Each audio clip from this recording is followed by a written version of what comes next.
नमस्कार दोस्तों। आजकल किसी के पास भी टाइम नहीं है। लोग अपने सपनों को बहुत जल्दी पाना चाहते हैं, बहुत जल्दी करोड़पति बनना चाहते हैं, शॉर्टकट से ही सब कुछ सीखना चाहते हैं। लेकिन एक बार अपने आप से पूछो कि अगर आपके सपने इतने बड़े हैं तो क्या आपके इन बड़े सपनों के लिए आपका ज्ञान भी बड़ा होना जरूरी नहीं है? क्या आपके मोटिवेशन का आधार बहुत स्ट्रांग नहीं होना चाहिए? आपने बहुत बार देखा होगा कि जब तक आप कोई मोटिवेशनल वीडियो देखते हो तब तक आप में जोश रहता है, लेकिन जैसे ही काम करना या पढ़ाई करना शुरू करते हो जोश पता नहीं कहां गायब हो जाता है। यह वीडियो थोड़ा लंबा है, लेकिन अगर आपने इसमें बताया गया रहस्य जान लिया तो ना तो आपको किसी और मोटिवेशनल वीडियो, किसी ज्ञान की जरूरत पड़ेगी और ना ही ऐसा कोई लक्ष्य होगा जो आज के बाद आप अपनी लाइफ में प्राप्त नहीं कर सको। लेकिन यह कैसे पॉसिबल होगा? इसके लिए आपको शांति से बैठ के, आंखें बंद करके इस वीडियो की पूरी बातों को जब तक समझ में ना आ जाए तब तक बार बार सुनकर अपनी थॉट्स में बिठा लेना चाहिए। और अगर आप इस वीडियो को बीच में छोड़ के जाना चाहते हो तो कृपा करके आप इसको अभी स्किप कर दें, क्योंकि अधूरा ज्ञान बिना ज्ञान से भी ज्यादा खतरनाक होता है। और खुद भगवान श्री कृष्ण ने गीता में कहा है कि कभी भी उस इंसान को सेक्रेट ज्ञान जबरदस्ती नहीं देना चाहिए जो उसको लेना नहीं चाहता। तो दोस्तों, एक सवाल का जवाब दीजिए। इस पृथ्वी के सबसे पहले और इस पृथ्वी के ही नहीं बल्कि पूरे ब्रह्मांड के पास्ट, प्रेजेंट और फ्यूचर के सबसे महान मोटिवेशनल स्पीकर का नाम क्या है? जी हां, बांसुरी बजाने वाले भगवान कृष्ण, जिन्होंने आज की तारीख से ना जाने कितने ही युगों पहले महाभारत के युद्ध के मैदान में एक ऐसा ज्ञान दिया था जो आज 21वीं सदी की दुनिया पर, आज के लोगों की लाइफ स्टाइल पर भी एकदम सही बैठता है। और यह जानकर के बड़े बड़े लोग और रिसर्च करने वाले हैरान हो जाते हैं कि ऐसा कैसे हो सकता है। उस महाभारत के युद्ध के मैदान में दिए गए ज्ञान को पढ़कर Albert Einstein, Mahatma Gandhi, Swami Vivekananda, Annie Besant, Sunita Williams जैसे और ना जाने कितने लोगों ने भी अपना जीवन बदल लिया। अगर आप यह सोचेंगे कि भागवत गीता में सिर्फ यह लिखा है कि भगवान की पूजा कैसे करते हैं तो आप गलत हैं, क्योंकि भागवत गीता सिर्फ एक किताब या धार्मिक ग्रंथ नहीं है, बल्कि इसमें वो नॉलेज है जो इस पृथ्वी पर जितने भी लोग जन्म लेकर आते हैं उनको यह सिखाता है कि इस दुनिया में सपने पूरे कैसे किए जाते हैं, पर्सनैलिटी कैसे बनाते हैं, पॉजिटिव एनर्जी कहां से लाते हैं, खुशी क्या होती है, कितनी भी बड़ी प्रॉब्लम का सॉल्यूशन कैसे ढूंढते हैं, डिसीजन कैसे लिया जाता है, किसी भी ब्रेकअप के सदमे से बाहर कैसे निकलते हैं, इमोशनली स्टेबल कैसे होते हैं, किसी भी बिजनेस को सक्सेसफुल कैसे बनाते हैं, मेहनत कैसे की जाती है, हम क्या हैं और कौन हैं, जिंदगी जीने का सही तरीका क्या है, मरने के बाद हमारे साथ क्या होता है, ये ब्रह्मांड कैसे बना, क्या भगवान है और अगर है तो कहां है, क्या आप भी पुनर्जन्म लेंगे, ये लाइफ रियल है या एक इल्यूजन या एक सपना। दोस्तों, इस भागवत गीता के ज्ञान ने ही एक दुखी और हारे हुए, धनुष नीचे गिरा देने वाले अर्जुन को महाभारत के महान युद्ध का सर्वश्रेष्ठ योद्धा और विजेता बना दिया। अगर आप भी अपनी जिंदगी में किसी मकसद को लेकर आगे बढ़ रहे हो तो मेरा यकीन मानो कि आप भी अपनी जिंदगी की समस्याओं के जंग के मैदान के अर्जुन हो। और इसलिए उस गीता ज्ञान को जानना आपकी चॉइस नहीं बल्कि आपका अधिकार है। इस गीता ज्ञान को समझकर आपको एक बात का जरूर एहसास होगा कि यह असली नॉलेज में पहले क्यों नहीं हासिल कर पाया। तो ऐसा क्या है आखिर भागवत गीता में और इसका मतलब क्या है? भागवत का मतलब है भगवान और गीता का मतलब है गीत, यानी कि ऐसा गीत जो भगवान ने खुद अपने मुंह से गाया हो। भागवत गीता संस्कृत में लिखी गई है, लेकिन इसका ट्रांसलेशन आपको बहुत जगह पर हिंदी, इंग्लिश और अलग अलग भाषाओं में मिल जाएगा। वैसे तो भागवत गीता को जितना समझोगे उतना ही कम है, लेकिन फिर भी इस वीडियो में मैंने गीता के पूरे 18 अध्याय, 700 श्लोक पढ़कर उनको आज की जनरेशन के हिसाब से, स्टूडेंट के हिसाब से, बिजनेसमैन के हिसाब से, अपने करियर में, अपनी लाइफ में, अपने रिलेशनशिप में और अपनी प्रॉब्लम्स में कैसे यूज करते हैं वह बताया है। दोस्तों, मैं यहां पर पूरे 18 चैप्टर कवर करूंगा और कोई भी चैप्टर शुरू करने से पहले मैं आपको यह बताऊंगा कि उसमें आप क्या सीखने वाले हो। फिर उस चैप्टर को शॉर्ट में समझाऊंगा और उसके बाद उससे सीखने वाली चीजों को डिटेल में समझाऊंगा। अगर आपको यह जानना है कि आखिर भगवान को खुद ज्ञान देने की जरूरत क्यों पड़ी, ये पांडव और कौरव कौन थे और इस महाभारत के युद्ध की शुरुआत कैसे हुई, तो आप मुझे नीचे कमेंट्स में बता सकते हैं। मैं उसका भी वीडियो आपको अलग से दे दूंगा। तो चलो अब मैं आपको सीधा ले चलता हूं कुरुक्षेत्र के युद्ध के मैदान में, जहां पर पांडव और कौरव युद्ध करने के लिए आमने सामने खड़े हैं। भागवत गीता अध्याय 1 सेना का निरीक्षण। दोस्तों, गीता के पहले अध्याय से आपको यह सीखने को मिलेगा कि ऐसी कौन सी सबसे पहली चीज है जो आपको लाइफ में आगे बढ़ने से रोकती है। भले ही आप में बहुत नॉलेज हो, आप में बहुत काबिलियत हो, लेकिन उस एक चीज की वजह से आप सही डिसीजन नहीं ले पाते और अपना काम नहीं कर पाते हैं। इसके साथ साथ सपने से हकीकत में इंसान कैसे बदल जाता है वह भी हम जानेंगे। कौरवों में दुर्योधन बहुत खुश हो रहा था। उसके पास बहुत बड़ी सेना थी। भीष्म पितामह थे, गुरु द्रोणाचार्य और गुरु कृपाचार्य जैसे बड़े बड़े योद्धा थे। पांडवों की सेना में अर्जुन, भीम सहित 5 पांडव, भगवान कृष्ण, अभिमन्यु, द्रौपदी के 5 पुत्र आदि थे। अब यह युद्ध पूरी तरह से पारिवारिक युद्ध ही था। पांडवों और कौरवों के लिए गुरु द्रोणाचार्य और कृपाचार्य दोनों एक ही थे। दादा भीष्म भी एक ही थे। साथ ही साथ पांडव और कौरव दोनों खुद भी चचेरे भाई थे, लेकिन हर कोई जीतने के इरादे से आ रखा था। रणभूमि में जब जोर से युद्ध की घोषणा के लिए शंखनाद हुआ तो अर्जुन ने अपने सारथी भगवान कृष्ण से कहा कि हे कृष्ण, मेरे रथ को दोनों सेनाओं के बीच में एक बार ले जाकर के खड़ा कर दो, ताकि मैं ये देख सकूं कि मुझे किनको मारना है। ऐसा सुनकर भगवान कृष्ण ने अर्जुन के रथ को कौरवों की सेना के सामने वहां पर ले जाकर के खड़ा कर दिया, जहां पर कौरवों की सेना में अर्जुन के दादा भीष्म पितामह और गुरु द्रोणाचार्य खड़े थे। और गुरु द्रोणाचार्य ने ही अर्जुन को तीर चलाना भी सिखाया था। अर्जुन ने युद्ध के मैदान में जिधर भी देखा वहां दोनों तरफ ही सिर्फ परिवार वाले नजर आ रहे थे। यह देखकर अर्जुन बहुत दुखी हो गए और कृष्ण से बोले, यहां तो हर कोई मेरा सगा संबंधी ही है, मैं अपने ही लोगों को युद्ध में नहीं मार सकता। मुझे इस राज्य के लिए तो क्या, अगर कोई तीनों लोक भी दे तो भी मैं ऐसा युद्ध नहीं करूंगा जिसमें मुझे अपनों को ही मारना पड़े। इस तरह से अर्जुन पूरे दुखी होकर और खुद को कोसते हुए अपने धनुष को छोड़कर रथ में वापस जाकर बैठ गए। दोस्तों, गीता के इस फर्स्ट चैप्टर से हमें यह सीखने को मिलता है कि वास्तविकता सोच से अलग होती है। हमें नहीं पता होता है कि जब हम कोई काम करने का इरादा लेकर जा रहे होते हैं तो वहां पर क्या हो सकता है। जब हम किसी बुरी चीज का सामना करते हैं तो हम संयम खो बैठते हैं और घबरा जाते हैं, और घबरा जाने के बाद हम हमारा ही असली रूप भूल जाते हैं। भले ही अर्जुन युद्ध कला में मास्टर थे और भले ही वो युद्ध करने के लिए मैदान में धनुष उठाकर चले आए, लेकिन युद्ध सिर्फ हथियारों के चलाना जानने से नहीं होता। उसके लिए इरादे भी चाहिए होते हैं, इमोशनल स्टेबिलिटी चाहिए होती है। मैदान में आकर अर्जुन को अपनी ड्यूटी से ज्यादा फैमिली और गुरुओं से मोह हो गया और उससे फिर वो दुखी हो गए। वो युद्ध करने का डिसीजन नहीं ले पाए। इससे यह भी सीखने को मिलता है कि जिंदगी में हमें हमारा कर्म करने से सबसे पहले रोकने वाला कोई होता है तो वो है हमारा मोह, यानी कि अटैचमेंट। आप सुबह जल्दी उठ सकते हो, लेकिन आपको नींद और आलस्य का मोह होता है। अर्जुन एक क्षत्रिय थे और युद्ध करना ही उनका काम था, और वो युद्ध करने में बहुत अच्छी तरह से ट्रेंड भी थे, लेकिन वो अटैचमेंट में आकर अपना कर्म भूल गए। इसलिए अगर लाइफ में आपको चुनौतियों से लड़ना है तो आपको अपने अटैचमेंट को सेक्रीफाइस करना आना चाहिए। दोस्तों, इसको आप इस तरह से भी समझ सकते हो। मान लो आप किसी से बहुत प्रेम करते हो, लेकिन वह मनुष्य आपके प्रेम की कदर नहीं करता। ऐसे में आपको उसका प्रेम पाने का मोह नहीं होना चाहिए, क्योंकि अटैचमेंट किसी भी तरह का हो, जब तक वो है आप अपनी लाइफ के अर्जुन नहीं बन पाओगे। भागवत गीता अध्याय 2 गीता का सार।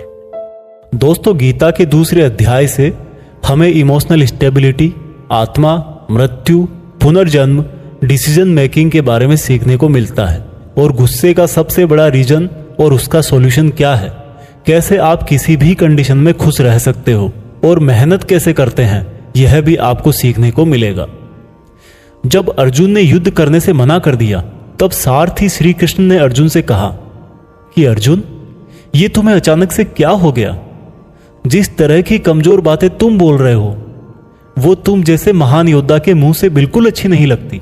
इसलिए अपने इस मन की कमजोरी को छोड़कर युद्ध के लिए वापस खड़े हो जा। अर्जुन बोले कि मैं किस तरह से अपने ही गुरुजी द्रोणाचार्य और दादाजी भीष्म पितामह को मारने के लिए अपना धनुष चला सकता हूं, क्योंकि ये तो मेरे लिए हमेशा से ही भगवान की तरह रहे हैं। इस युद्ध को करने से अच्छा है कि मैं भिखारी बन जाऊं, क्योंकि अपनों को ही मारूंगा तो जीत में भी मेरी हार ही है। मैं सही और गलत को नहीं समझ पा रहा, इसलिए मेरा मार्गदर्शन करो कृष्ण। श्री कृष्ण मुस्कुराकर अर्जुन को देखने लगे। भले कोई इंसान उनसे कुछ मांगे और वो दे ही ना, ऐसा भी कभी हो सकता है क्या? यहीं से शुरू होता है भागवत गीता का वो ज्ञान जो आपको भी अर्जुन बनकर ध्यान से सुनना और समझना चाहिए। श्री कृष्ण बोले कि अर्जुन, ये तुझे अचानक से क्या हो गया? तुझ जैसे इंसान को किसी दूसरे की मृत्यु को लेकर नहीं डरना चाहिए। और वैसे भी तुझे क्या लग रहा है, ये लोग तेरे मारने से मर जाएंगे और तू ही इनको मारेगा? इन सब लोगों का और तुम्हारा भी पिछला जन्म भी था और अगला जन्म भी होगा। इसलिए जैसा तुम सोचकर दुखी हो रहे हो वह ज्ञान तुम्हारा अधूरा है। और रही बात इनकी मृत्यु का तुझे पाप लगने की, तो ये समझ ले, इनको मारने वाला तू नहीं बल्कि मैं हूं। तू तो इनकी मौत का सिर्फ एक कारण है, और ये लोग मरने के बाद भी मेरे ही पास आएंगे, क्योंकि ये लोग शरीर नहीं है बल्कि आत्मा है, और आत्मा को किसी भी तरह से नष्ट नहीं किया जा सकता। आत्मा तो अगले जन्म के लिए इस शरीर को उसी तरह से छोड़ देती है जिस प्रकार से तुम अपने पुराने कपड़े बदलकर नए पहनते हो। हे अर्जुन, जन्म देने वाला और मारने वाला मैं ही हूं। और ये बता, क्या तू किसी मरे हुए इंसान को जिंदा कर सकता है? अगर तू मरे हुए को जीवन नहीं दे सकता तो जीवित को भी नहीं मार सकता, क्योंकि जीवन देने वाला भी मैं हूं और मारने वाला भी मैं हूं, और इनकी मौत मैंने तेरे ही हाथों लिखी है। और अर्जुन, अगर तुझे ऐसा लगता है कि आत्मा भी मरती है तो ये जान ले कि आत्मा जैसे जन्म लेकर मरती है वैसे ही मरने के बाद प्रकृति का चक्र पूरा करने के लिए उसको फिर से जन्म लेना पड़ेगा। इस प्रकार से भी आत्मा नष्ट नहीं हुई। और जब प्रकृति ऐसे ही चलती है तो भला तू इसका जिम्मेदार कैसे हुआ? अर्जुन, जिस क्षत्रिय को जीवन में युद्ध करने का अवसर प्राप्त होता है वो ना केवल भाग्यशाली है बल्कि उसका तो धर्म और कर्म ही युद्ध करना है। और अगर तूने ये युद्ध नहीं किया तो इसका मतलब यह होगा कि तूने अपना धर्म और कर्म अच्छी तरह से नहीं निभाया, और इसलिए तेरे नाम के साथ कलंक जुड़ जाएगा। और तेरे जैसे अर्जुन के लिए तो कलंक उसकी मौत से भी बड़ा है। जो लोग तुझे बहुत सम्मान दिया करते थे वही लोग तेरी बहुत बुराइयां करेंगे, तेरी वीरता पर सवाल उठाएंगे। इसलिए अर्जुन, तू सुख दुख, हार जीत और फायदे नुकसान को छोड़कर अपने विचारों को स्थिर कर और युद्ध के लिए धनुष उठा, जिससे या तो तू युद्ध में मारा जाकर मेरी ही शरण में आएगा या फिर विजेता बनकर धरती पर ही सुख भोगेगा। हे अर्जुन, तुमने आज तक जितना भी सीखा है वो मेरे इस ज्ञान के आगे बहुत छोटा है। तुम काम करने के पहले ही उसके परिणाम के बारे में सोच लेते हो, जबकि तुम्हें यह जान लेना चाहिए कि फल देने वाला मैं हूं और कर्म करने वाले हो तुम। तुम अपना काम करो, मैं अवश्य अपना काम करूंगा। इस बात पर अर्जुन ने श्री कृष्ण से सवाल किया कि आपने मुझे अपने विचारों को स्थिर यानी कि अपने इमोशंस और थॉट को कंट्रोल करने को कहा है, तो यह मैं कैसे करूं? इस पर श्री कृष्ण बोले कि जो व्यक्ति अपने मन की सभी इच्छाओं और अपने सभी कर्मों के फल के बारे में सोचना बंद कर देता है वही स्थिर बुद्धि कहलाता है। ऐसे व्यक्ति को ना तो खुद के साथ बुरा होने से दुख होता है और ना ही किसी अच्छे काम में खुशी होती है। जिसके मन से हर प्रकार का डर, भावना और क्रोध नष्ट हो गए हैं, जो शुभ अशुभ के चक्कर से बाहर निकल गया है, जो इस प्रकार से अपनी इच्छाओं को वश में कर लेता है जैसे कोई कछुआ खुद को खुद में ही समेट लेता है, उस मनुष्य की बुद्धि स्थिर हो जाती है। क्योंकि अपनी इच्छाओं के बारे में सोचते रहने से हमें वो इच्छाएं अच्छी लगने लगती है। इच्छाएं अच्छी लगने लगती है तो फिर उन इच्छाओं को पूरा करने का मन करता है। जब उन इच्छाओं को पूरा करने में कोई रुकावट आती है तो फिर हमें गुस्सा आता है, और गुस्सा आने से इंसान पागल हो जाता है और फिर वो अपना कर्म और धर्म भूलकर खुद ही अपनी स्थिति से नीचे गिर जाता है। परंतु अगर कोई अपनी इच्छाओं को वश में करके उनका गुलाम नहीं होता तो उसका अंतर्मन शुद्ध रहता है और उसके दुख का अंत हो जाता है। और जब उसके सब दुख ही समाप्त हो जाते हैं तो उसकी बुद्धि स्थिर हो जाती है। परंतु जिसकी इच्छाएं और कामनाएं उसके मन से नहीं जाती है, वो मनुष्य कभी शांति नहीं पाता। और जब शांति ही नहीं पाएगा तो वो खुश कैसे रहेगा भला? उसकी हालत तो उस नाव की तरह होती है जिसको उसकी इच्छाओं की हवा किसी भी दिशा में बहा करके ले जा सकती है। स्थिर बुद्धि वाला प्राणी तो उस समुद्र की तरह है जिसमें चाहे कितनी ही नदियां आके मिले फिर भी उसको कोई फर्क नहीं पड़ता। और इसी तरह का स्थिर बुद्धि वाला प्राणी मृत्यु के बाद मेरी ही शरण में आता है। दोस्तों, अब आते हैं इस चैप्टर के मीनिंग पर। आप में से बहुत सारे लोग होंगे जो अपने प्रियजनों को खो देते हैं, और आज तक आप लोगों में से जिसने भी अपने प्रियजन को मृत्यु के द्वारा इस संसार से नहीं खोया है, उसको भी यह जान लेना चाहिए कि उनकी जिंदगी में भी उनके किसी सबसे प्रिय, यहां तक कि खुद की भी मौत एक दिन जरूर होगी। लेकिन इससे उदास होने की कोई बात नहीं है, क्योंकि खुद भगवान ने ही कहा है कि हम अपने जन्म से पहले भी इस दुनिया में नहीं थे और मौत के बाद भी नहीं रहेंगे, लेकिन उस समय हम किसी न किसी रूप में इस ब्रह्मांड में जरूर रहेंगे। और इसलिए हमें मौत से नहीं डरना चाहिए, क्योंकि या तो हमारा पुनर्जन्म होगा या फिर हम परमात्मा में हमेशा के लिए मिल जाएंगे। और जब सब लोग आखिर में एक ही जगह मिल जाएंगे तो फिर क्या भावुक होना। और यही प्रकृति का नियम भी है। और हम कोई शरीर नहीं है जो हमें डरने की जरूरत है। हम आत्मा है और उसी का अंश है जिसको हम भगवान कहते हैं। और अगर हमें बनाने वाला भगवान है तो फिर हमें उससे ही मिलने का प्रयत्न करना चाहिए। ये दुनिया तो मात्र उस ईश्वर का एक मायाजाल है। अब दोस्तों, अर्जुन डिसीजन नहीं ले पा रहे थे। जब भी हम कोई डिसीजन लेते हैं तो एक तरफ हमारा अटैचमेंट होता है और दूसरी तरफ वो होता है जो हमें करना चाहिए। और इसी मोह के चक्कर में हम वो नहीं कर पाते जो हमारा रियल काम होता है और जो हमें लाइफ में सफलता के रास्ते पर आगे ले जाता है। उदाहरण के लिए, अगर आपको घर से दूर पढ़ाई करने के लिए या सपने पूरे करने के लिए घर से दूर जाना पड़ रहा है तो आपको अपने परिवार का मोह छोड़ना पड़ेगा। इसी तरह से आपको हर डिसीजन में यह देखना है कि आपकी लाइफ में मोह कौन कौन से हैं और आपके कर्तव्य के लिए जरूरी क्या है। इसके बाद बात करते हैं कि हमारी प्रॉब्लम्स का सबसे बड़ा कारण क्या है और उनका सबसे बड़ा सॉल्यूशन भी क्या है। दोस्तों, हमारे दुखों का सबसे बड़ा कारण है हमारा अपनी इच्छाओं के बारे में सोचना। जब हम अपनी इच्छाओं के बारे में सोचते हैं तो समय बीतने के बाद हम उनको पूरा करने की भी कोशिश करते हैं, और जब वो कोशिशें नाकाम हो जाती है तो हमारे अंदर गुस्सा पैदा हो जाता है। और गुस्सा ऐसी चीज है जिसको अगर किसी ने शरीर छोड़ने के पहले नहीं छोड़ा तो कभी आप अपने जीते जी खुश नहीं रह पाओगे। आप हमेशा अपने आप को समस्याओं से घिरा हुआ ही पाओगे, क्योंकि ये दुनिया तो सिर्फ आपका ही रिफ्लेक्शन है। अब आप यह भी बोलोगे कि अगर जिंदगी में कोई इच्छा ही नहीं रखेंगे तो सक्सेस कैसे हासिल होगी, नाम कैसे कमाएंगे। तो दोस्तों, इसके बारे में भगवान कृष्ण ने कहा है कि सबसे पहले आप अपने कर्म को पहचानिए, यानी कि आपके लिए ऐसा क्या करना जरूरी है जो आपको अपना लक्ष्य प्राप्त करवाएगा।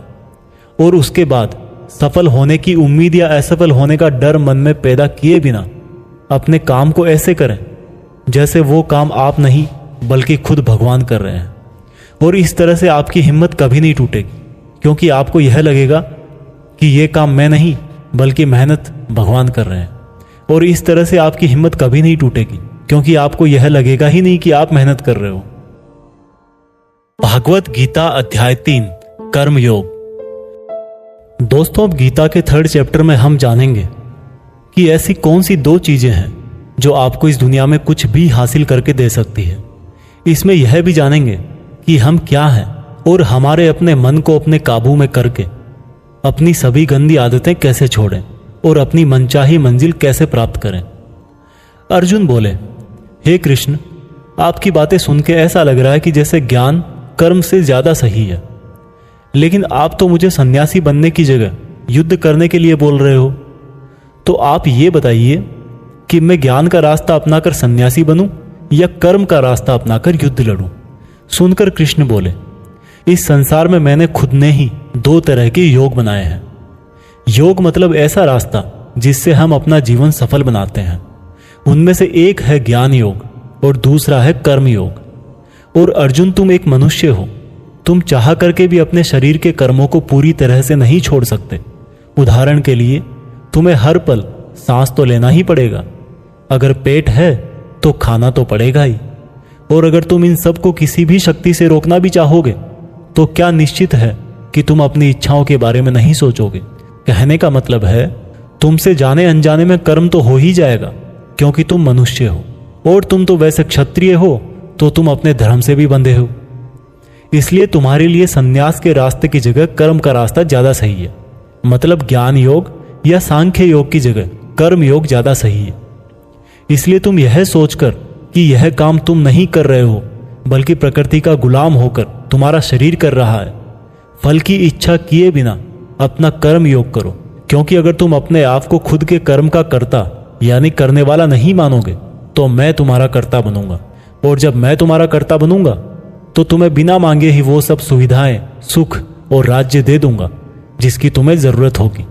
बिना मेहनत किए ही सुख सुविधाओं और राज्य का भोग किया तो तुम एक चोर कहलाओगे और तुम कभी परमात्मा यानी कि मुझसे नहीं मिल पाओगे। जिस तरह से महान लोग खाने के लिए नहीं बल्कि जीने के लिए खाते हैं, उसी तरह से तुम भी परिणाम के लिए नहीं बल्कि कल्याण के लिए युद्ध करो। हे अर्जुन, तुम मनुष्यों में सबसे बड़े हो, इसलिए जैसा तुम करोगे ठीक वैसा ही तुम्हारी संतान या आने वाली दुनिया करेगी। अर्जुन, अब तू मुझको ही देख ले, मैं तो भगवान हूं, मुझे भला किसी काम को करने की जरूरत क्या है। पर मैं इसलिए अपना कर्म करता हूं क्योंकि मनुष्य की आत्मा मेरा ही छोटा सा अंश है, और जैसा मैं करूंगा वैसा ही फिर मनुष्य करेगा, और इस तरह से तो पूरी सृष्टि ही नष्ट हो जाएगी। कोई अगर तुम्हारा साथ भी ना दे या तुम्हारी आलोचना भी करे तो तुम उनको बिना कुछ कहे सिर्फ अपना कर्म करते जाओ, और ऐसा करने पर वह मनुष्य भी कुछ समय बाद तुम्हारे जैसा ही करने लग जाएगा। जो व्यक्ति यह सोचता है कि वह कर्म खुद करता है, उससे बड़ा मूर्ख और दुखी इस दुनिया में और कोई नहीं है, और ज्ञानी लोगों के द्वारा ऐसे मूर्खों को कभी नहीं छेड़ा जाना चाहिए। इसलिए अर्जुन, तू भी अपने आप को इस कर्म के बंधन में ना बांधकर बिना किसी आशा के, दया के और पछतावे के अपना युद्ध कर। अर्जुन, खुद का धर्म और कर्म दूसरों के धर्म और कर्म से ज्यादा अच्छा समझा जाना चाहिए। भले ही हमारे खुद के धर्म में और कर्म के पालन करने में कोई कमी रह जाए। अर्जुन ने फिर सवाल किया कि अगर मनुष्य उसी परमात्मा का अंश है तो उससे गलतियां क्यों हो जाती है और वो बुरे काम क्यों करता है।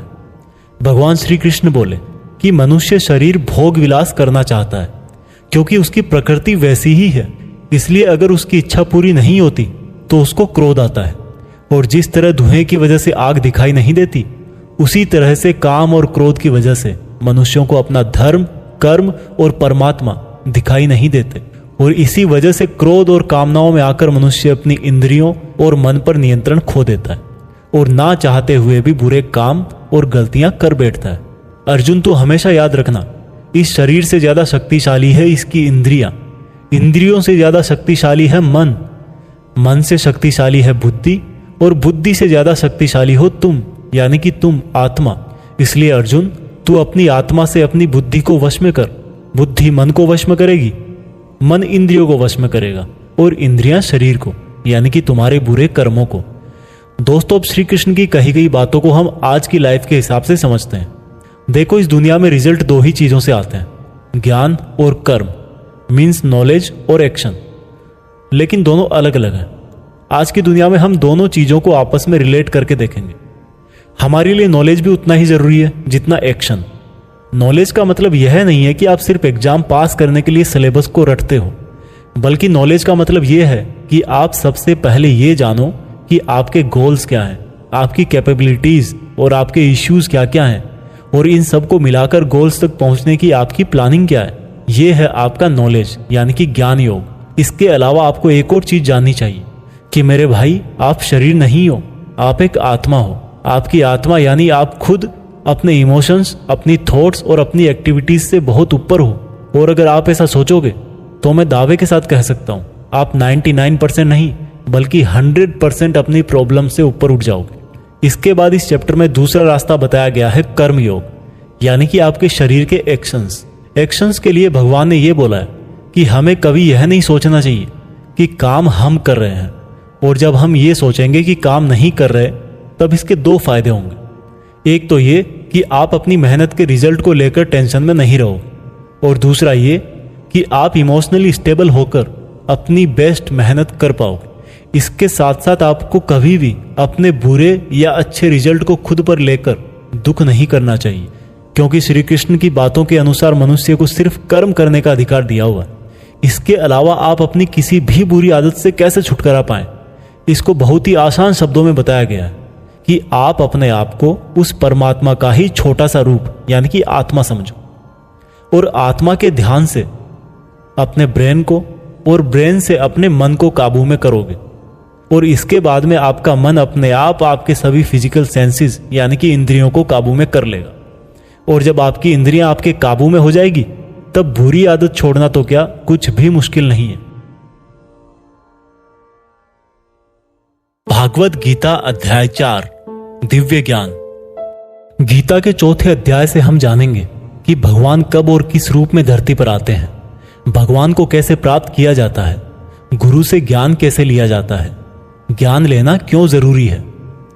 श्री कृष्ण बोले कि अर्जुन, जो महान गीता ज्ञान मैं तुझे बता रहा हूं वो मैंने बहुत पहले ही इसी पृथ्वी पर बताया था, लेकिन समय के साथ वो लुप्त हो गया।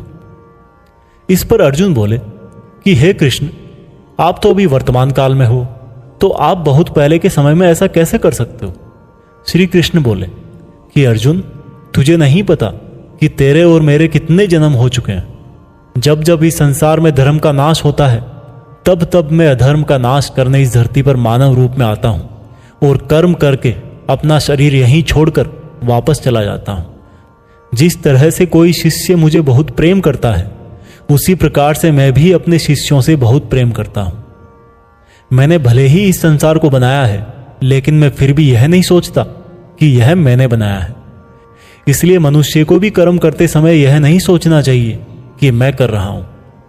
जो मनुष्य किसी भी कर्म के फल और सुख दुख से परे होकर कर्म करता है वही सबसे अच्छा है। जिसको अपने शरीर पर कोई घमंड नहीं होता, उसको वश में रखता है, वही मनुष्यों में सबसे ऊंचा है। और अर्जुन, जो मनुष्य इस धरती में खुश नहीं रह पाता वो परलोक में भी खुश नहीं होता। इसलिए किसी भी मनुष्य को अपने गुरु को पहचान कर, अपनी इंद्रियों को जीत कर, अपना लालच छोड़कर उनकी सेवा करके उनसे वह ज्ञान सीखना चाहिए जिससे बड़े बड़े पापी भी मेरी शरण में आ जाते हैं। जिस तरह से आग सूखी लकड़ियों को जला देती है, उसी तरह से गुरु से सीखा हुआ ज्ञान भी हर अज्ञान को मिटा देता है।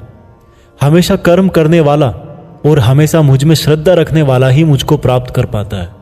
इसलिए जिसने भी कर्म योग से सभी कर्मों को और खुद को अकर्ता मानते हुए परमात्मा को अर्पण कर दिए हैं, ऐसे मनुष्य को उसके कर्म कभी नहीं बांधते। इसलिए अर्जुन, तू भी मेरे इस दिए हुए ज्ञान से यह समझ कि कर्म तू नहीं बल्कि मैं कर रहा हूं। दोस्तों, इस चौथे चैप्टर में यह साफ कहा गया है कि जब भी धरती पर मानवता का नाश होता है और निगेटिव एनर्जी लोगों में ज्यादा होती है, तब तब भगवान किसी भी रूप में आकर धर्म को फिर से स्थापित करते हैं। इसमें यह भी बताया गया है कि अगर किसी से आपको कुछ सीखना है तो सबसे पहले आपके मन में उसके प्रति रेस्पेक्ट होनी चाहिए, कोई लालच नहीं होना चाहिए और बुरी भावना भी नहीं होनी चाहिए। और ये नॉलेज लेना और सीखना हमारे लिए जरूरी क्यों है?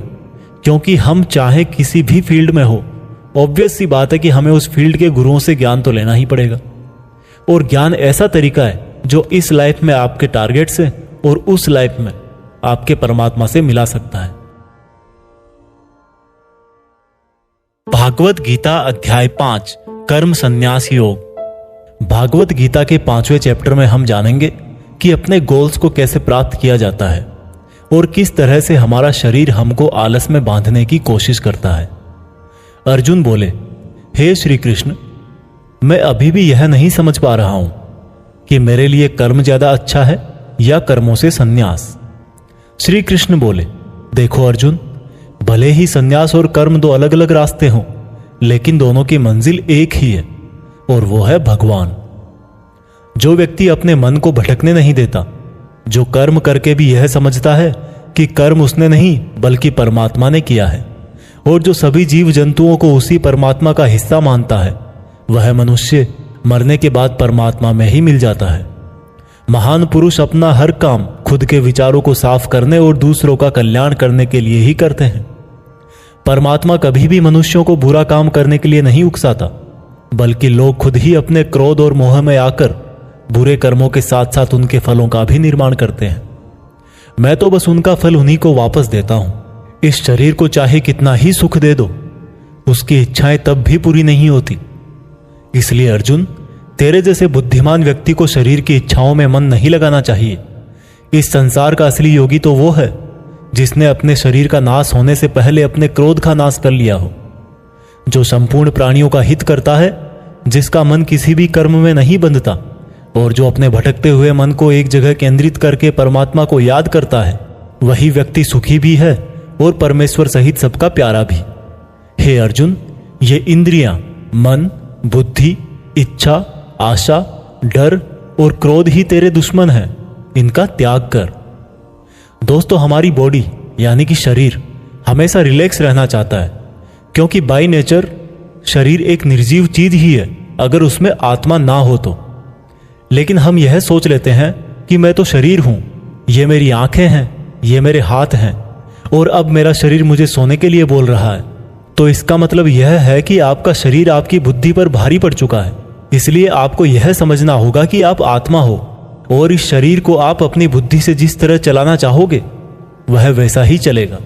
दोस्तों, जो रास्ते भागवत गीता में बताए जा रहे हैं वह मनुष्य को परमात्मा से मिला देते हैं, और अगर आप इन सब बातों को अपनी लाइफ में उतारोगे तो आप अपने सपनों को तो आसानी से हासिल कर ही लोगे। जैसे कि कहा गया है कि भगवान की प्राप्ति के लिए मन को वश में करना बहुत जरूरी है, ठीक उसी प्रकार से आपको अपनी लाइफ में भी मंजिल हासिल करने के लिए मन को वश में करना बहुत जरूरी है। भागवत गीता अध्याय 6 ध्यान योग। भागवत गीता के 6ठे अध्याय में हम जानेंगे कि एक योगी क्या होता है और योगी कैसे बनते हैं। यानी कि आज की लाइफ में बोले तो वह इंसान जो अपनी लाइफ में कुछ बड़ा करना चाहता है। इसके साथ साथ हम यह भी जानेंगे कि क्या होगा अगर आपने इस जीवन में बहुत मेहनत करी लेकिन फिर भी आपकी डेथ होने से पहले आपका सपना पूरा नहीं हुआ। श्री कृष्ण बोले, केवल अपने सांसारिक कर्मों को त्यागने वाला ही योगी नहीं होता, बल्कि जो व्यक्ति करने योग्य सब काम को करता हुआ उनके फल का लालच नहीं करता, वही असली योगी कहलाता है। जो व्यक्ति अपने मन को जीत लेता है तो उसके लिए इस संसार में और कुछ भी जीतना जरूरी नहीं होता, और जिसका मन इधर उधर भटकता रहता है उसके लिए इस संसार में कुछ भी पाना आसान नहीं होता, क्योंकि हमारा गुलाम मन हमारा मित्र होता है, और अगर हम उसके गुलाम बन जाते हैं तो वो हमारा सबसे बड़ा शत्रु बन जाता है। जो व्यक्ति अपने मन के और संसार के किसी भी विचार, वासना या वस्तु से मोहित नहीं होता, और जो मित्र, दुश्मन, महात्मा, पापी, जीव जंतु आदि के प्रति समान दया भाव रखता है, वही योगी की असली निशानी होती है अर्जुन। और जब इस तरह का योगी भाव आने लगे तो बिना किसी आशा के, बिना किसी भय के अपने मन को मित्र बनाकर मेरा ध्यान करना चाहिए। ऐसा योगी नींद और भोजन भी उतना ही करता है जितना आवश्यक हो। ऐसा योगी उसी तरह से अपने वचन पर स्थिर रहता है जैसे पूरी तरह रुकी हुई हवा में दीपक की लौ होती है। जब जब भी उसका मन भटके तब तब उसको उस इच्छा को वश में करके फिर से मन को केंद्रित करना चाहिए। और जब योगी इस संपूर्ण ध्यान की अवस्था में आ जाता है तो बड़े से बड़ा दुख भी उसको उसके स्थान से नीचे नहीं गिरा सकता। अर्जुन ने कहा, मगर हे कृष्ण, यह मन बहुत ही चंचल और हठीला है। इसको एक जगह पर रोकना हवा को एक जगह पर रोकने की तरह बहुत मुश्किल है। श्री कृष्ण बोले, हाँ, यह सत्य है कि मन को वश में करना बहुत कठिन है, लेकिन यह भी जान लो कि बार बार योगाभ्यास और आत्मविश्वास से असंभव को संभव बनाया जा सकता है। अर्जुन ने फिर पूछा कि हे कृष्ण, अगर कोई योगी इस तरह से ध्यान केंद्रित करके योग करे, लेकिन अगर अंतिम समय में किसी कारणवश उसका मन भागने लगे तो क्या उसकी पूरी मेहनत शून्य हो जाएगी? श्री कृष्ण बोले, नहीं अर्जुन, निरंतर परमात्मा की तरफ बढ़ना हर आत्मा का अधिकार है। अगर किसी कारणवश वह योगी आत्मा योग की राह से विचलित भी हो जाती है तो भी उसको योग भ्रष्ट पुण्य पुरुषों के लोक में कई वर्ष सुख और आनंद मिल जाता है, और वहां पर वह ध्यान भ्रष्ट योगी भी सुख में समय बिताकर फिर से किसी पुण्यात्मा के परिवार में जन्म ले लेता है। और इस तरह से उस आत्मा की यात्रा वहीं से शुरू हो जाती है जहां पर उसने पिछले जन्म में समाप्त करी थी, और इस प्रकार से उसे एक नया रूप, नया जीवन परमात्मा से मिलन के प्रयत्न के लिए फिर से मिल जाता है। अर्थात उसका पिछले जीवन में किया गया योग बेकार नहीं जाता, लेकिन लगातार प्रयत्न करने वाला योगी इसी जन्म में अपने जीवन चक्र से मुक्त होकर परमात्मा में विलीन हो जाता है। एक योगी तपस्वियों और विद्वानों से भी श्रेष्ठ है। इसलिए अर्जुन, तू भी योगी बन, क्योंकि जो योगियों में भी परम होता है वह मेरा भी परम प्रिय होता है। दोस्तों, हर वो इंसान जिसकी आंखों में कुछ बड़ा करने का सपना है, उसको अर्जुन की तरह ही एक योगी बनना चाहिए। योगी वो इंसान है जो पूरी तरह से इमोशनली बैलेंस्ड है, न्यूट्रल है, जो दूसरों की बातें माइंड नहीं करता और हमेशा अपने टारगेट को पूरा करने के लिए मेहनत करता है। लेकिन दोस्तों, जिंदगी का किसको पता, भगवान ना करे कि ऐसा हो कि कोई इंसान उसके सपने पूरे होने से पहले ही मर जाए, तो उसकी तो मेहनत किसी काम की ना रही और सपने सपने ही रह गए। पर एक बहुत ही सीक्रेट बात भगवान कृष्ण ने इस अध्याय में यह बताई है कि अगर आप मेहनत कर रहे हो और आपने बहुत एक्सपीरियंस गेन कर लिया है, बहुत नॉलेज हासिल कर लिया है, लेकिन फिर भी आपको मंजिल नहीं मिली और किसी रीजन की वजह से, परमात्मा ना करे ऐसा हो, पर आपकी डेथ हो जाए या सपने के लिए मेहनत करते करते बूढ़े होकर मर जाओ, तो इस केस में चाहे आपको जीते जी फल मिले या ना मिले, मरने के बाद में आपको स्वर्ग में अपने कर्मों के अनुसार पूरा सुख मिलेगा। और जब आपके अच्छे कर्मों का बैलेंस खत्म हो जाएगा तो आप फिर से धरती पर जन्म लेकर आओगे और बाय नेचर आप ऐसे माहौल या घर में जन्म लोगे जिसमें आपको पिछले जन्म के ज्ञान वाला लेवल नेचुरली ही मिल जाएगा और आपको उसके आगे की मेहनत करने के लिए फिर से एक पूरी नई जिंदगी मिल जाएगी। ऐसा मैं नहीं, स्वयं कृष्ण ने योगी के बारे में बताते हुए इस गीता के 6 चैप्टर के श्लोक नंबर 37 से लेकर श्लोक नंबर 45 तक यही बात कही है और यह भी कहा है कि ये उनके लिए एप्लीकेबल है जो सच में बहुत बहुत मेहनत करते हैं। यह भागवत गीता सार आप YouTube के जीत फिक्स चैनल पर सुन रहे हैं।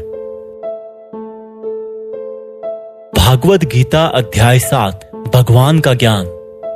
भागवत गीता के 7वें चैप्टर में बताया गया है कि ईश्वर किस तरह से इस संसार को चलाते हैं, ईश्वर को कौन से भक्त बहुत अच्छे लगते हैं, इंसान भगवान को क्यों नहीं जान पाता है। भगवान कृष्ण बोलते हैं कि हे अर्जुन, अब मैं तुझे वो बातें बताने वाला हूं जिनको जानकर तुझे इस संसार में दूसरा कोई सा भी ज्ञान जानने की जरूरत नहीं पड़ेगी। हजारों लोगों में से कोई एक मुझे प्राप्त करने की कोशिश करता है और ऐसे हजारों कोशिश करने वालों में से कोई एक ही मुझे बहुत समर्पण के साथ प्रेम करता है।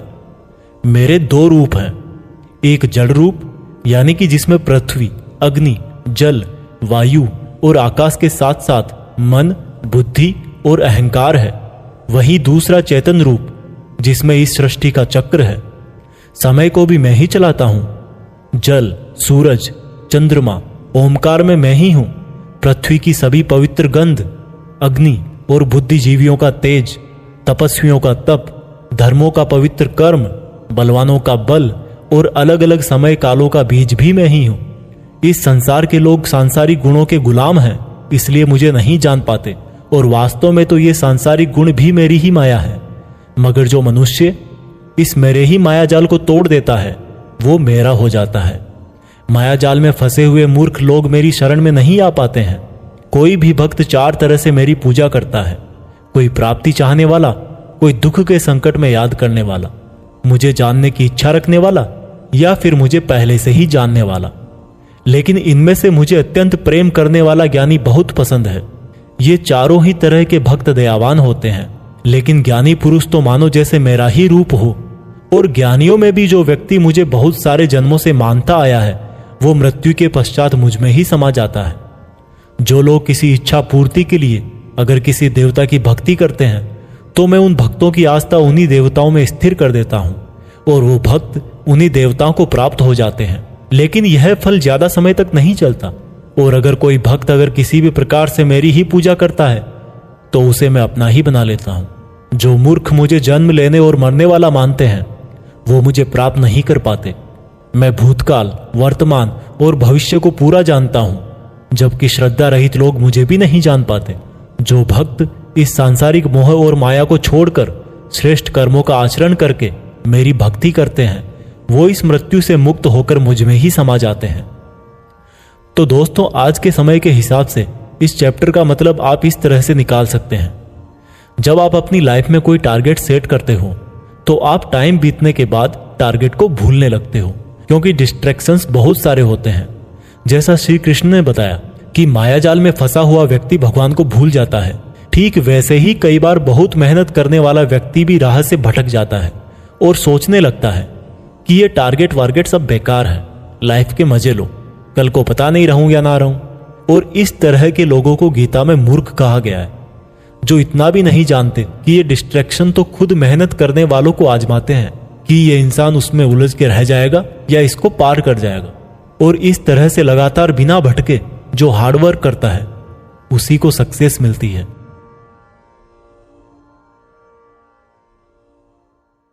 भागवत गीता अध्याय 8 भगवान की प्राप्ति।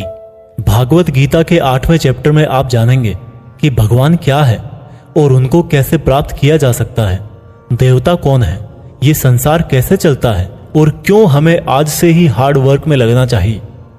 अर्जुन बोले, हे कृष्ण, ये परम ब्रह्म क्या है, आध्यात्म क्या है, कर्म क्या है, ये संसार क्या है और ये देवता कौन है, इस संसार का फैसला कौन करता है और कोई योगी आपको कैसे पहचानता है।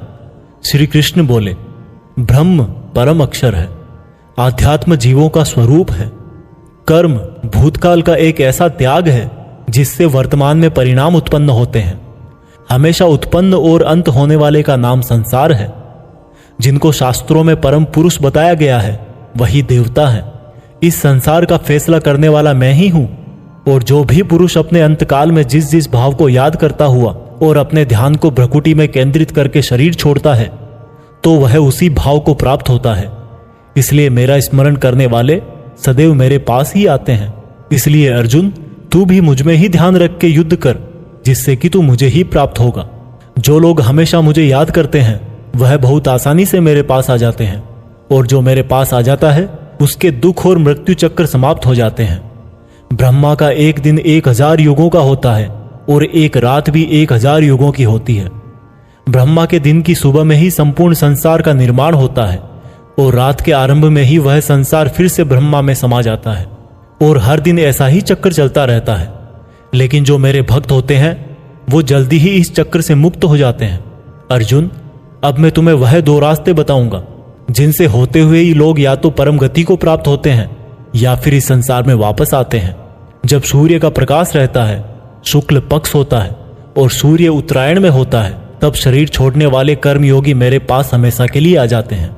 जब रात्रि होती है, कृष्ण पक्ष होता है और सूर्य दक्षिणायन में होता है, उस वक्त पर कर्मयोगी शरीर त्याग कर परलोक में बहुत समय तक तरह तरह के आनंद सुख भोग करके वापस जन्म लेते हैं। केवल एक योगी ही इस रहस्य को जानकर सब कर्मों के फलों का मोह छोड़कर परम ब्रह्म को प्राप्त होता है। दोस्तों, इस चैप्टर का आप आजकल की लाइफ के लिए इस तरह से मीनिंग निकाल सकते हो, कोई भी वो मंजिल जिस पर आप हमेशा के लिए अपना नाम दुनिया के सामने लिखना चाहते हो, उसके लिए आपको बहुत हार्ड वर्क करना पड़ेगा। क्योंकि जैसा श्री कृष्ण ने बताया कि ये संसार का चक्र बहुत बड़ा है और लोग आते रहते हैं और लोग जाते रहते हैं। लेकिन जिन लोगों को अपनी लाइफ में कुछ ऐसा करना है जिसकी वजह से उनका नाम हमेशा के लिए दुनिया में हो जाए, उन लोगों को ज्ञान योगी और कर्मयोगी बनना पड़ेगा। ब्रह्मा का जो एक दिन है उसका मतलब है कि ये यूनिवर्स बहुत पहले से है और बहुत आगे तक चलेगा, और इंसान की लाइफ उस यूनिवर्स के सामने बहुत बहुत छोटी है। इसलिए ऐसा ना हो कि आप लाइफ में सिर्फ सपने सजो के बैठ जाओ और ब्रह्मा जी की शाम हो जाए। भागवत गीता अध्याय 9 अत्यंत गुप्त ज्ञान। भागवत गीता के 9th चैप्टर में हम जानेंगे कि जब हम अलग अलग देवताओं की पूजा करते हैं तो उससे क्या होता है। इसी को हम प्रैक्टिकल लाइफ में लाकर भी जानेंगे। श्री कृष्ण बोले कि हे अर्जुन, अब मैं तुझे बहुत ही गुप्त और बड़ा ज्ञान देने वाला हूं। वह मनुष्य जो मुझ में श्रद्धा नहीं रखते, वह इस संसार में बार बार दुख भोगने के लिए आते रहते हैं और जाते रहते हैं। मैं ही इस संसार को बार बार बनाता हूं और मिटाता हूं। मैं ही मनुष्यों को उनके कर्मों के अनुसार फल देता हूं, पुनर्जन्म देता हूं। लेकिन मुझे मेरे काम का बिल्कुल भी मोह और अहंकार नहीं है। मैं यह कर्म करते हुए भी इस कर्म के बंधन में नहीं बंधता। सब कुछ करके भी मैं नहीं मानता कि मैं कुछ करता हूं। मेरी माया जाल में फंसने वाले और मुझे नहीं समझने वाले मूर्ख लोग और बेकार की आशा और बेकार काम करने वाले लोग हमेशा इसी संसार में फंसे रह जाते हैं। जो वेदों को पढ़ के स्वर्ग प्राप्ति के लिए मेरी पूजा करते हैं, वे लोग इंद्र के स्वर्ग का आनंद भोगते हैं। लेकिन उनके स्वर्ग के सुख तब तक ही चलते हैं जब तक उनके मानव जीवन के पुण्य खत्म नहीं हो जाते। और जब उनके पुण्य खत्म हो जाते हैं उनको वापस इसी पृथ्वी पर जन्म लेने आना पड़ता है। किंतु जो मुझ में मतलब परमेश्वर को ही सब कुछ मानकर अपने कर्म फल को त्याग कर निरंतर प्रेम करते हैं, मैं उनकी ना केवल सभी आवश्यकताएं पूरी करता हूं बल्कि उन्हें सदा के लिए मेरी शरण में भी लेता हूं। देवताओं को पूजने वाले देवताओं के पास, पितरों को पूजने वाले पितरों के पास, राक्षसों को पूजने वाले राक्षसों के पास और मुझे मानने वाले सदा मेरे पास ही आते हैं। देवताओं, पितरों और भूतों को पूजने वालों का ज्ञान सीमित होता है और उनको फिर से इस मृत्युलोक में आना पड़ता है। इसलिए अर्जुन, तू भी अगर कुछ खाए, दान करे, तप करे और कर्म करे तो मुझ में ही अर्पण करके करना। इस प्रकार से तू मुझको ही प्राप्त हो जाएगा। मेरे लिए प्रिय और अप्रिय सब बराबर है। यहां तक कि अगर कोई बहुत ही दुराचारी हो, चाहे स्त्री पुरुष हो, चाहे राजा या भिखारी भी हो, तो वह भी मुझ में आसक्त होकर इस भवसागर से तर जाता है। इसलिए अगर तू भी मुझ में समर्पित रहेगा तो मुझे ही प्राप्त करेगा। दोस्तों, जैसा कि श्री कृष्ण ने कहा कि जो जिसकी पूजा करता है मैं उसको उसी से जोड़ देता हूं। दोस्तों, इस बात का बहुत गहरा मीनिंग है। हम जिस तरह के इंसान के साथ समय बिताएंगे, टाइम बीतने के बाद में हमारी थॉट्स पर भी उसका असर हो सकता है। इसलिए निगेटिव थॉट्स वाले लोगों से दूर रहना चाहिए और जो लोग पॉजिटिव रहते हैं, जिनकी जिंदगी में कुछ करने का मकसद है, उनकी रेस्पेक्ट करनी चाहिए। क्योंकि आज भले ही वो कुछ ना हो, लेकिन जैसा भगवान ने कहा कि जैसी भावना वैसा नतीजा, तो उस प्रकार से सही रास्ते पर चलने वाले एक दिन मंजिल तक पहुंच ही जाते हैं। भागवत गीता अध्याय 10 भगवान की महिमा।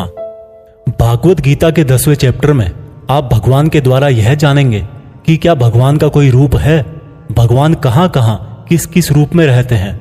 वैसे तो आपने बहुत बार सुना है कि भगवान ऐसे हैं, भगवान वैसे हैं, यहां है, वहां है, हर जगह है, पर इसको हम जरा बारीकी से जानेंगे और मैं आपको यह भी बताऊंगा कि क्या इंसान के लिए भगवान को पूरा जानना संभव है।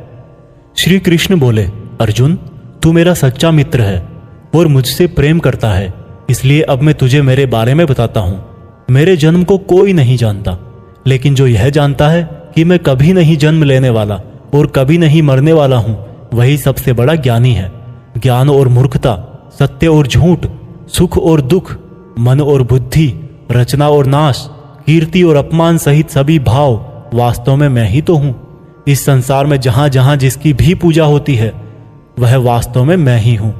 जो लोग मुझ में मन और प्राणों को अर्पण करते हैं, उनके ज्ञान के अंधकार को मैं ही ज्ञान के उजाले से रोशन करता हूं।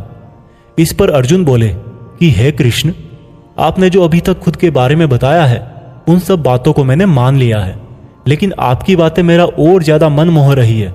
हालांकि आप ही खुद को पूरी तरह से जानते हैं, लेकिन फिर भी मैं आपको किस तरह से मानूं, और अपनी शक्तियों और महिमाओं के बारे में भी बताइए। इस पर श्री कृष्ण बोले कि अर्जुन, वैसे तो मेरे विस्तार का कोई अंत नहीं है, लेकिन फिर भी मेरी जो भी जानकारी तेरे लिए जानना जरूरी है उससे मैं तुझे बताऊंगा। अर्जुन, सभी समय मुझसे ही बने हैं, भूत, वर्तमान और भविष्य भी मैं ही हूं। मैं ही विष्णु, सूर्य और चंद्रमा हूं। वेदों में सामवेद, देवों में इंद्र और इंद्रियों में मन, जीवों में आत्मा, पर्वतों में सुमेर, रुद्रों में शंकर, वसुओं में अग्नि और धन दौलत में कुबेर भी मैं ही हूं। जल में समुद्र, ग्रहों में बृहस्पति, अड़े रहने वालों में पहाड़, देवर्षियों में नारद, पेड़ों में पीपल, हाथियों में एरावत, मनुष्यों में राजा, गायों में कामधेनु, सर्पों में सर्पराज, नागों में शेषनाग, राजाओं में यमराज, गणनाओं में गणित, पक्षियों में गरुड़, योद्धाओं में श्रीराम, समुद्र में मगरमच्छ, नदियों में गंगा, विद्याओं में ब्रह्म विद्या, विवादों का निर्णय, अक्षरों में ओम, कालों का महाकाल, मंत्रों में गायत्री, महीनों में मार्गशीर्ष, ऋतुओं में बसंत भी केवल मैं ही हूं।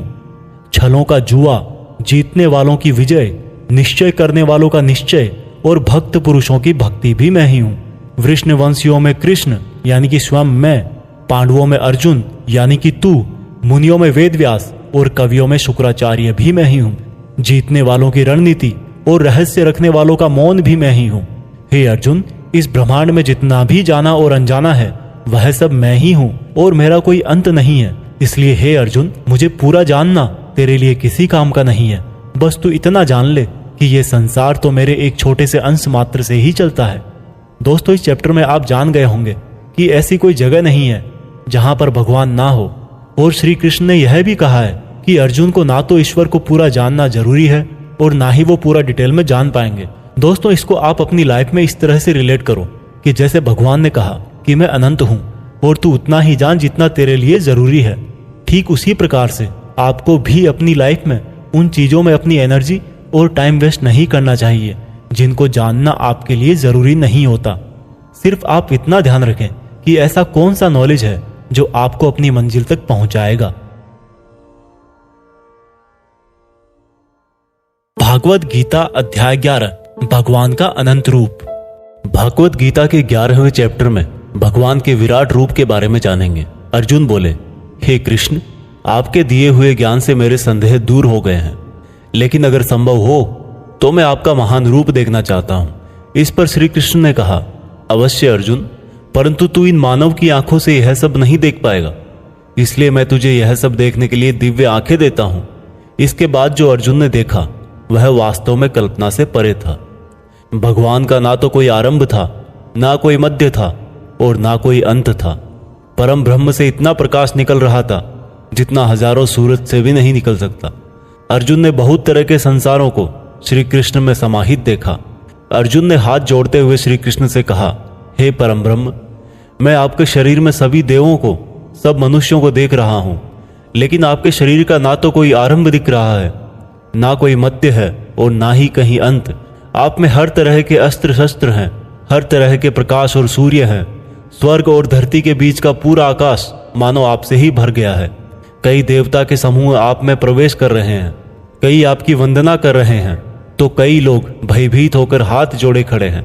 आपके अनंत हाथ पैर, पेट, आंखों, मुंह वाले रूप को देखकर समस्त सृष्टि सहित मैं बहुत व्याकुल हो रहा हूं। मैं पांडवों कौरवों की संपूर्ण सेना के महान योद्धाओं को अंत होकर आप में जाता हुआ देख पा रहा हूं। आपके अनेक तरह के उग्र रूप इस संपूर्ण ब्रह्मांड को बहुत ऊर्जा दे रहे हैं। हे कृष्ण, इतने रूपों में आप कौन से हो?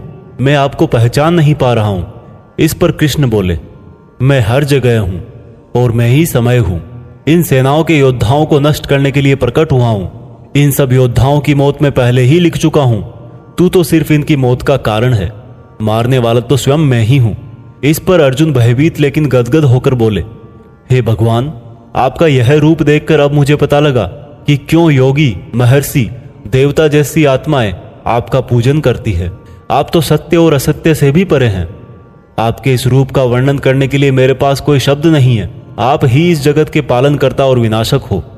आपको कोटि कोटि नमस्कार, आपको कोटि कोटि नमस्कार, नमस्कार। आपके लिए हर दिशा से नमस्कार, क्योंकि आपका कोई आदि नहीं है, मध्य नहीं है और अंत भी नहीं है। हे प्रभु, मैंने जाने अनजाने में आपको भाई, कृष्ण, मित्र कहा है और कई बार लोगों के सामने आपका मजाक भी उड़ाया है।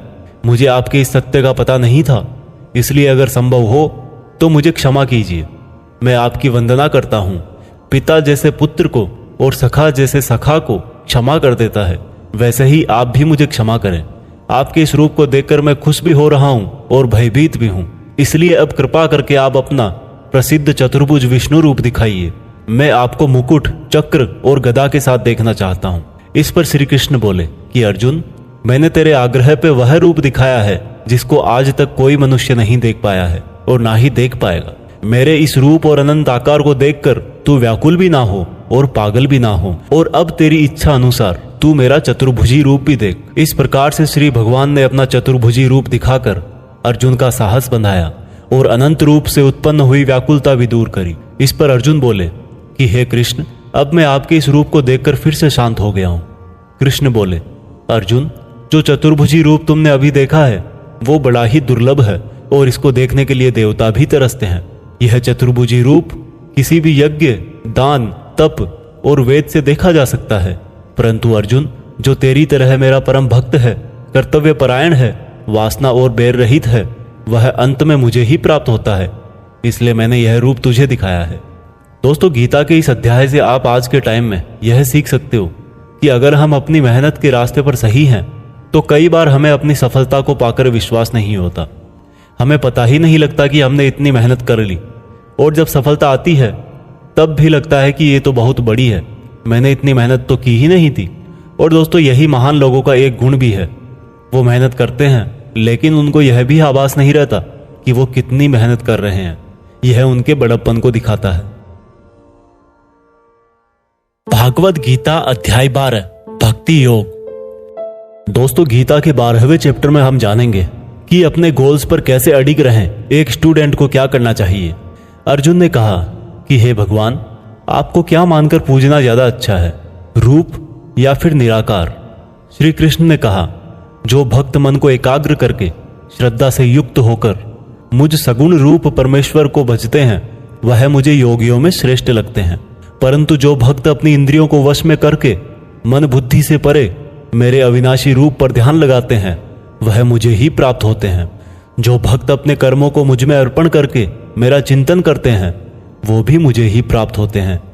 इसलिए तू मन को मुझ में ही लगा, और अगर तेरे लिए मन को वश में करना संभव नहीं है तो तू योग द्वारा मुझको प्राप्त करने का प्रयत्न कर। जिसके क्रोध और सभी द्वेष समाप्त हो गए हैं, वह भक्त मुझे बहुत पसंद है। अगर तू मन को रोकने के अभ्यास में भी असफल है तो तू मेरे लिए ही कर्तव्य परायण हो जा और कर्म फल का त्याग कर दे। अभ्यास से ज्ञान श्रेष्ठ है, ज्ञान से मुझ परमेश्वर का ध्यान श्रेष्ठ है, और इस ध्यान से भी श्रेष्ठ है सभी कर्मों के फल का त्याग करना, जिससे तुरंत ही शांति मिलती है। जो व्यक्ति हर तरह के सुख दुख, शस्त्र और मित्र भाव, लाभ हानि, मोह और इच्छा, हर तरह के मौसम से मुक्त है और सभी प्राणियों को बराबर देखता है, और जो अपने मन और इंद्रियों को पूरी इच्छा शक्ति से वश में किए है, वही परमानंद के लिए श्रेष्ठ है। जो निंदा और प्रशंसा को एक समान समझता है, जो किसी भी स्थान पर किसी भी भोजन के साथ रह सकता है, वह भक्त मुझे श्रेष्ठ लगता है। और उनमें भी जो निष्काम भाव से अपना कर्म और मेरी सेवा करते हैं, वह मुझे अति प्रिय है। दोस्तों इस चैप्टर में बताया गया है कि आपको अपने खुद के पुराने अनुभवों से सीखना चाहिए। एक स्टूडेंट को या एक उस इंसान को जो अपनी लाइफ में कुछ बड़ा करना चाहता है, उसको कम खाना चाहिए और हर तरह के इमोशन में सिर्फ यह सोचना चाहिए कि खुद का सपना कैसे पूरा करूं। यह भागवत गीता सार आप YouTube के जीत फिक्स चैनल पर सुन रहे हैं। भागवत गीता अध्याय 13 क्षेत्र क्षेत्रज्ञ विभाग योग। भागवत गीता के 13वें चैप्टर में हम जानेंगे कि किस तरह से हमारे एक्शन से रिजल्ट पैदा होता है। श्री कृष्ण ने कहा कि यह शरीर एक क्षेत्र की तरह है, और जो इसको जानता है उसको क्षेत्रज्ञ कहते हैं। क्षेत्र मतलब खेत। जिस तरह से खेत में जैसा बीज डालते हैं, वह उसी प्रकार का सही समय आने पर फल देता है। उसी तरह जीवन में भी जिस तरह का कर्म फल का बीज मनुष्य डालता है, वही बीज समय आने पर उसी प्रकार का फल देता है। इसीलिए इस शरीर को क्षेत्र कहा गया है। यह क्षेत्र और क्षेत्रज्ञ का ज्ञान बहुत विद्वानों द्वारा बहुत तरीके से कहा जाता है, और इस ज्ञान में 5 महाभूत यानी कि पृथ्वी, अग्नि, जल, वायु, आकाश को मिलाकर मन, बुद्धि, अहंकार और सभी इंद्रियां भी शामिल है। इसके साथ साथ इसमें सुख दुख, चेतना, शरीर, धैर्य और विकार भी सम्मिलित है। अब परम ब्रह्म को प्राप्त कराने वाला ज्ञान क्या है, यह मैं तुझे बताऊंगा। मनुष्य में कोई भी खूबी होने पर उसमें किसी तरह का घमंड नहीं होना चाहिए। किसी भी प्राणी को सताना नहीं चाहिए। दूसरों के प्रति क्षमा भाव होना चाहिए। गुरु की सेवा की जानी चाहिए। मन और वाणी में सरलता होनी चाहिए।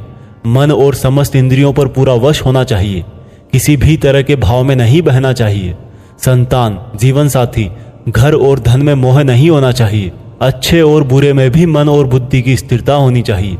वासना वाले लोगों से दूरी होनी चाहिए। एकांतवास में मन का शुद्धिकरण करना चाहिए। मुझ परमेश्वर में पूरी तरह से समर्पण और ध्यान मग्न रहना चाहिए। हे अर्जुन, अब मैं तुझे परम ब्रह्म के बारे में कहूंगा। वो सर्वव्यापी है।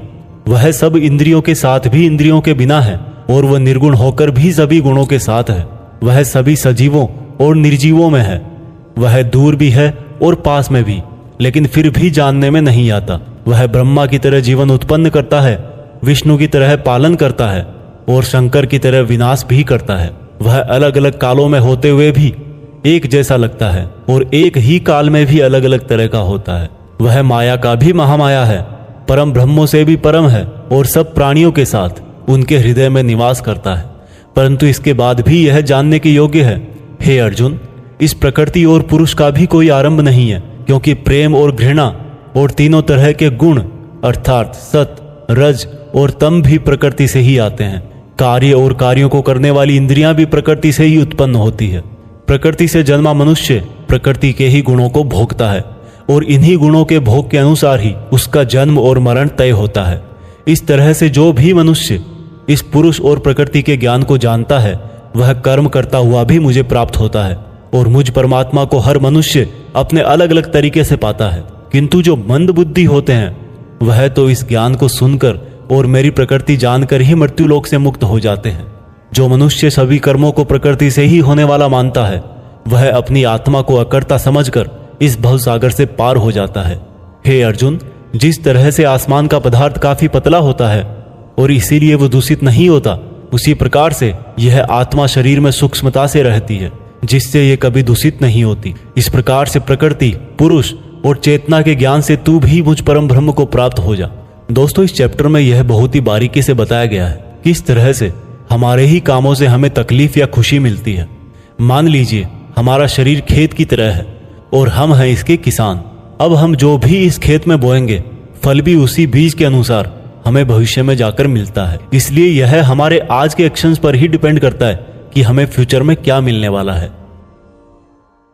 भागवत गीता अध्याय 14 प्रकृति के 3 गुण। दोस्तों, भागवत गीता के 14वें चैप्टर में हम जानेंगे कि किस तरह से हमारा स्वभाव और यह संसार 3 गुणों में बटा हुआ है। श्री कृष्ण बोले, हे अर्जुन, अब मैं तुझे संसार के उन 3 गुणों के बारे में बताऊंगा जो आत्मा को शरीर के मोह से बांधते हैं और जिन्हें जानकर कोई भी मनुष्य मुझे पा सकता है। यह तीनों गुण है सत्वगुण, रजोगुण और तमोगुण। सत्वगुण इन सभी गुणों में श्रेष्ठ है और यह ज्ञान और सुख से जोड़ता है। रजोगुण कामना और आसक्ति से उत्पन्न होता है जो कि कर्म और उसके फल में बांधता है। तमोगुण मनुष्य को भोग विलास, आलस्य और निद्रा में बांधता है। हे अर्जुन, सत्वगुण सुख देता है, रजोगुण कर्म करवाता है और तमोगुण मनुष्य को उसके स्थान से भी बहुत नीचे गिरा देता है। किन्हीं भी 2 गुणों को वश में करने से तीसरे गुण की प्राप्ति होती है।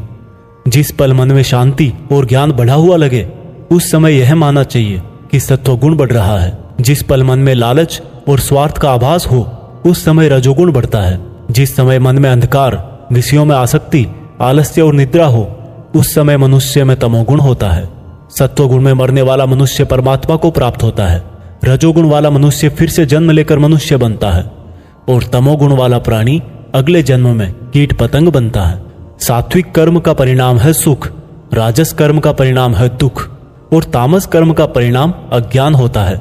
जो व्यक्ति इस बात को जानता है कि यह 3 गुण ही उससे सब काम करवाते हैं, तब वह अपने कर्तापन से और इस संसार से मुक्त हो जाता है और इस तरह से सोने, पत्थर और मिट्टी को एक जैसा समझने वाला मनुष्य परम ब्रह्म अर्थात मुझे प्राप्त हो जाता है। दोस्तों, यह 3 प्रकार सात्विक, राजस और तामस हमारी डेली लाइफ में बहुत यूजफुल हैं। अगर आप मेहनत करके कुछ उम्मीद नहीं करोगे तो आप हमेशा खुश रहोगे। अगर आप किसी अच्छे रिजल्ट की कामना करके मेहनत कर रहे हो तो कोई गारंटी नहीं कि खुशी होगी या दुख होगा। अगर आपने किसी का नुकसान करने के लिए कर्म किया है तो यह निश्चित है कि किसी न किसी समय आपको ही दुख मिलेगा। भागवत गीता अध्याय 15 पुरुषोत्तम योग। दोस्तों, गीता के 15वें चैप्टर में बताया गया है कि किस प्रकार से यह दुनिया एक इल्यूजन है और कैसे हम इसमें उलझकर रह जाते हैं। श्री कृष्ण बोले कि यह संसार बरगद के एक उल्टे पेड़ की तरह है जिसकी जड़ें ऊपर है और डालियां, पत्ते नीचे की तरफ। पत्तियां वेदों को दिखाती हैं और डालियों के अंत में फल कार्य फल के जैसा है। इस पेड़ की जितनी भी शाखाएं हैं वो 3 तरह के गुण यानी कि सत्व, रज और तम से ही बनी है। इसकी जड़ों में स्वयं परमात्मा विराजमान है। इस पेड़ की शाखाओं के अंत में नई कोंपले मनुष्य की इच्छाओं को दिखाती है।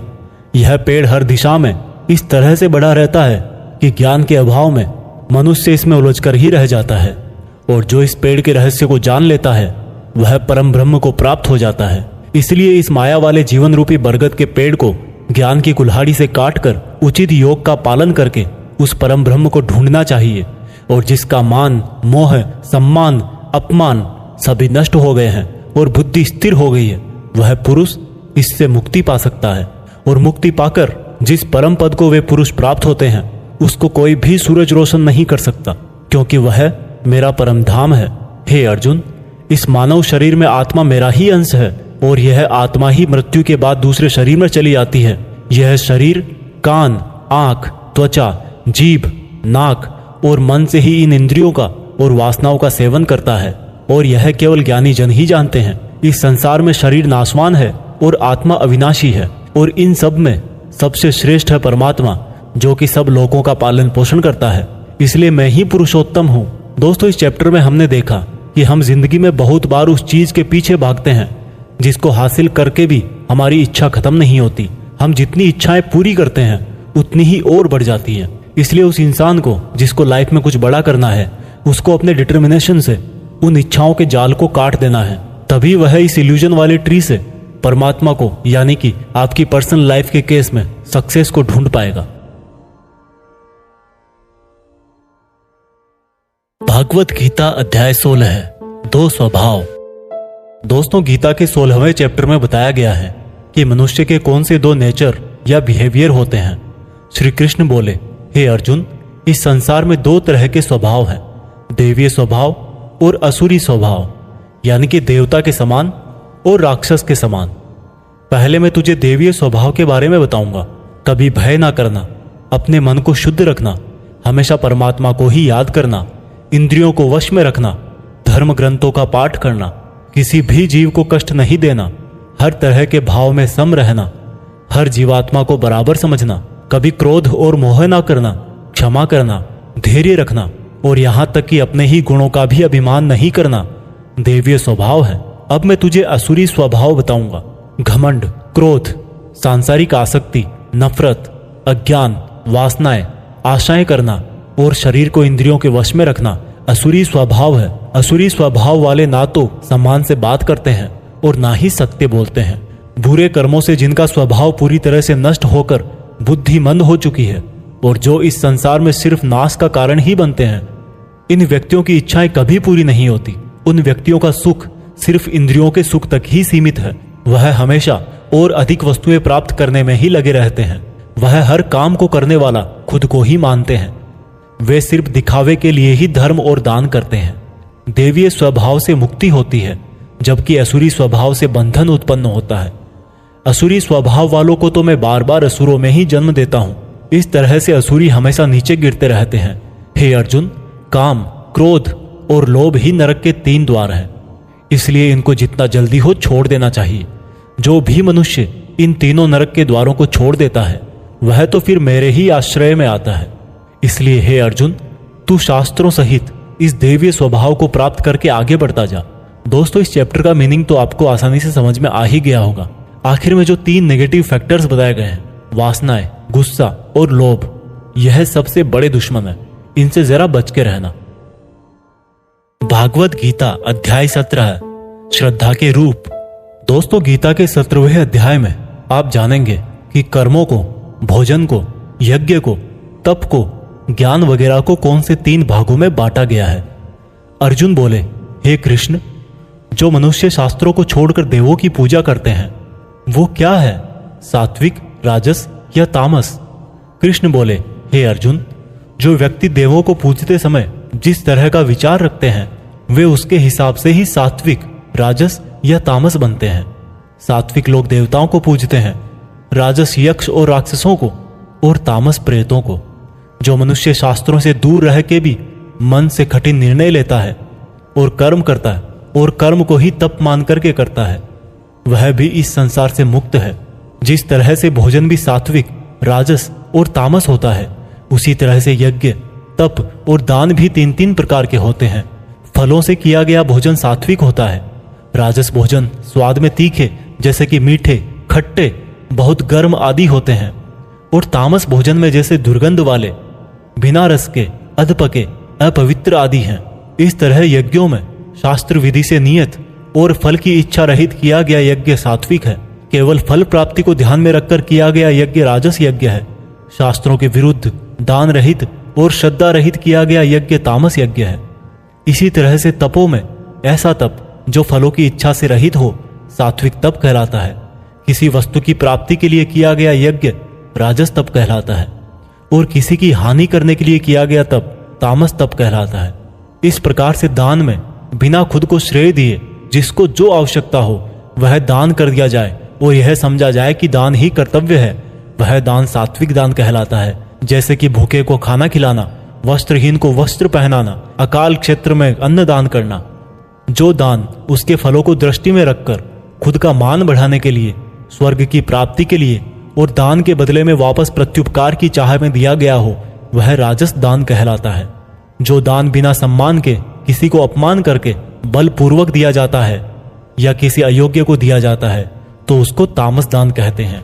श्रद्धा सहित, फल की इच्छा रहित और जगत कल्याण के लिए किया गया दान, यज्ञ और तप मनुष्य को इस संसारी माया से मुक्त करके मुझ में विलीन करता है।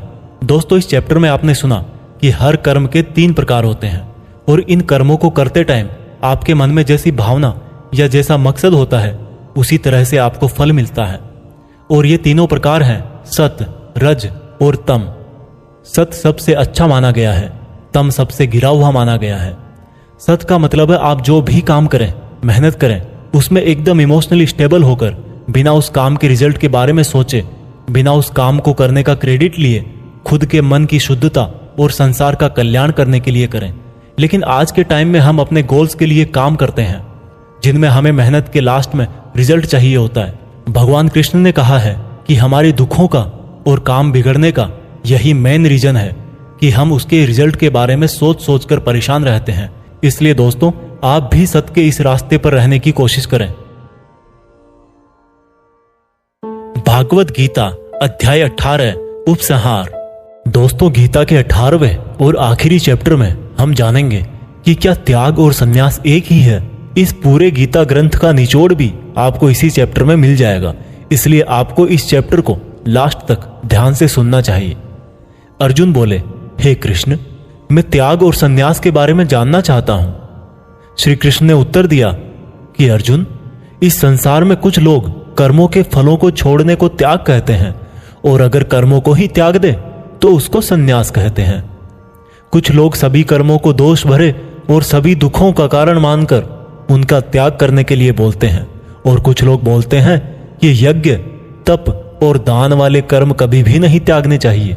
इसलिए अर्जुन, अब तू मेरे से त्याग और संन्यास को अच्छी तरह से समझ। इन दोनों में से मैं त्याग को पहले बताऊंगा क्योंकि यह त्याग भी 3 तरह का होता है, सात्विक, राजस और तामस।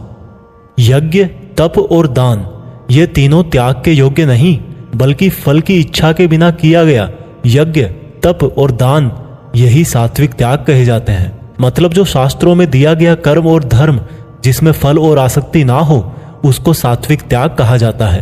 कोई मनुष्य अगर सभी कर्मों को यह समझकर त्याग दे कि यह कर्म ही दुखों का कारण है तो यह त्याग राजस त्याग कहलाता है। किसी अन्य मोह के कारण अगर किसी कर्म का त्याग कर दिया जाए तो त्याग को तामस त्याग कहते हैं। जो व्यक्ति किसी भी काम से ना तो प्रेम करता है और ना ही नफरत करता है, ऐसा बुद्धिमान व्यक्ति ही सच्चा त्यागी है। मनुष्य शरीर कितना भी प्रयास कर ले लेकिन वो फिर भी पूरी तरह से कर्म को नहीं छोड़ सकता, जैसे कि सांस लेना। इसलिए कर्मों के फलों को छोड़ देना ही सच्चा त्याग होता है।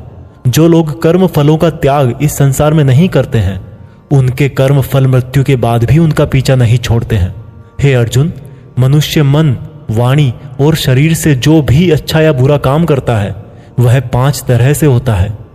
करने वाले के द्वारा, उसके शरीर के द्वारा, उसकी ज्ञानेंद्रियों के द्वारा, उसकी कर्मेंद्रियों के द्वारा या फिर उसके पूजनीय देवताओं के द्वारा। ज्ञाता, ज्ञान और ज्ञेय ये 3 प्रकार की कर्म प्रेरणा है।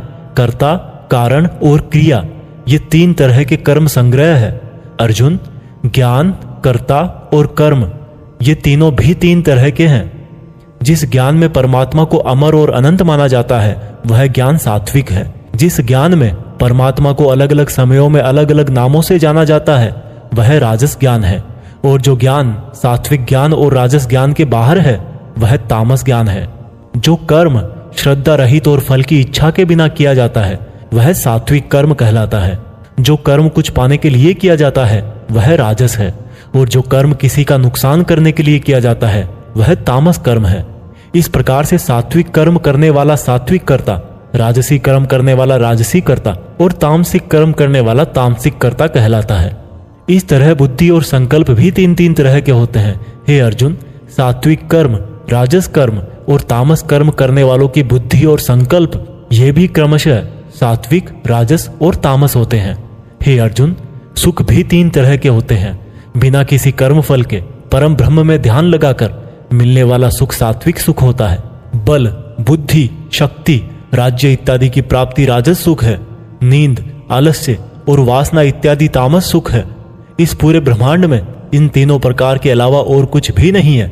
हे अर्जुन, ब्राह्मण, क्षत्रिय, वैश्य और शूद्र, इन चारों के कर्म इनके गुणों के आधार पर बांटे गए हैं।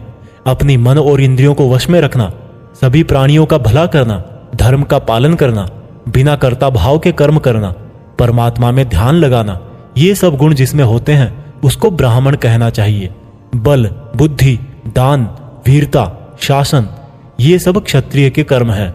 खेती, व्यापार इत्यादि वैश्य का काम है तथा इन सब वर्णों की सेवा करना शूद्र का कर्म है।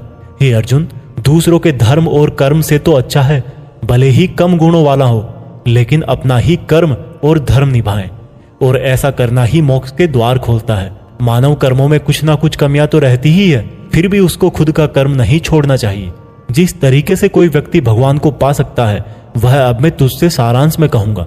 हमेशा और हल्का भोजन करने वाला, हमेशा और हल्का भोजन करने वाला, अपने देश का धर्म निभाने वाला, इच्छाओं का त्याग करके एकांत में ज्ञान का अध्ययन करने वाला, मन, वाणी, शरीर को वश में रखने वाला, लाभ हानि, सजीव निर्जीव, मित्र शत्रु, इन सब को बराबर समझने वाला, घमंड, बल, मोह रहित और शांति सहित भगवान से अनंत भक्ति प्रेम करने वाला सदा के लिए मेरे पास आ जाता है।